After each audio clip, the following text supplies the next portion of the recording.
Bonjour. Alors que les détails entourant Superman Legacy émergent progressivement, une poignée d'indices, dont un logo, ont donné naissance à une théorie géniale sur l'intrigue potentiellement incroyable des débuts du DCU. Et commente si tu apprécies la vidéo. Merci.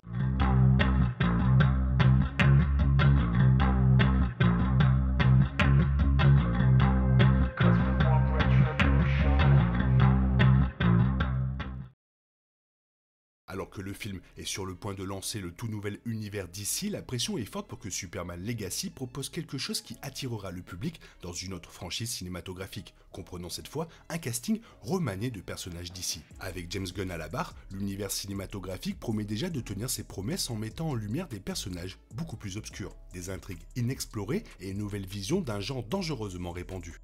Jusqu'à présent, il a été confirmé que le casting de Superman Legacy ne sera pas une autre histoire d'origine pour le héros. Au lieu de cela, le film comprendra une multitude de super-héros établis, certains d'entre eux faisant leur début au cinéma en live-action, comme Metamorpho et Hawkgirl. Cela implique que Superman Legacy sera beaucoup plus chargé que les précédents films solo de Superman, ce qui pourrait être inquiétant sans le fait que James Gunn, qui a fait ses preuves dans la question réussie de groupes de personnages forts, dirige. Quant à ce que cela signifie pour l'histoire, une théorie est particulièrement convaincante.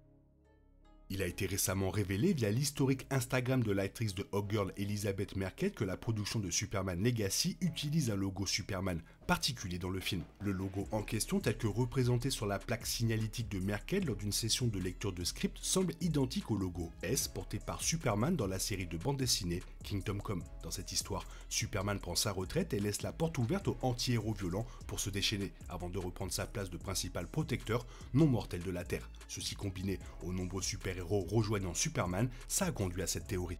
En résumé, la théorie prétend que Superman Legacy se déroulera dans un monde déjà rempli de super-héros, ou, plus précisément, d'anti-héros dont l'Autorité fait partie. Il est déjà confirmé que l'Autorité fait partie de la liste de sortie de la DCU et comprend des personnages avec une vision moralement plus grise de la protection de la Terre, comme une version plus sombre de la Justice League. Superman Legacy dépeindra donc ces anti-héros comme étant l'antithèse de l'héritage souhaité par Superman, à savoir être un super-héros moralement bon. Les tentatives de Superman pour s'imposer comme un bon héros échoueront, conduisant à sa retraite temporaire alors que les groupes anti-héroïques persistent. Son retour, tel que référencé par ce logo S particulier, interviendra plus tard dans le DCU et lui permettra de dominer la cohorte anti-héroïque avant de s'affirmer comme le pilier du DCU. Inutile de dire que ce sera une version incroyablement unique du mythe de Superman, le faisant émerger dans un monde déjà dominé par des super-êtres au lieu d'émerger à leur genèse. Opposer Superman à ces personnages sans scrupules serait une métaphore appropriée de son combat pour se rétablir dans les bonnes grâces du public. Cela offre également au DCU une multitude d'opportunités lorsqu'il s'agit de raconter des histoires uniques. La lassitude des super-héros s'étend également au récit désormais à l'emporte-pièce qui voit les héros triompher des méchants, tandis que Gunn lui-même a prouvé que raconter des histoires mettant en vedette des personnages moralement gris comme la Suicide Squad peut être beaucoup plus convaincant dans leur originalité. Ensuite, il y a le fait que Superman lui-même aura toute l'attitude pour lutter et justifier sa boussole morale lorsque les objectifs de ses ennemis ne seront pas si radicalement opposés aux siens.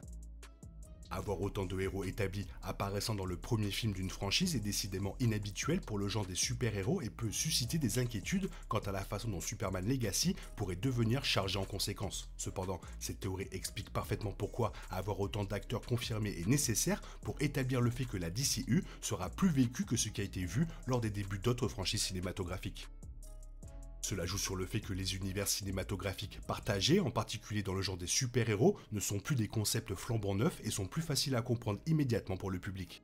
L'autre avantage est que le DCU capitalisera immédiatement sur le succès général des films impliquant plusieurs grands noms. Les films Avengers et les petits films d'équipe comme Batman vs Superman, Dawn of the Justice et Captain America Civil War ont également été des épisodes réussis pour leurs franchises respectives, et le concept n'est plus écrasant. Reste à savoir si cette théorie de Superman Legacy sonne vraie ou non, mais les pièces s'emboîtent incroyablement bien.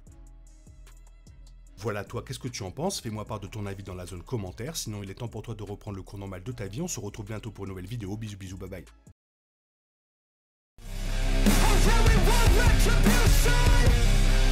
yeah, we want retribution.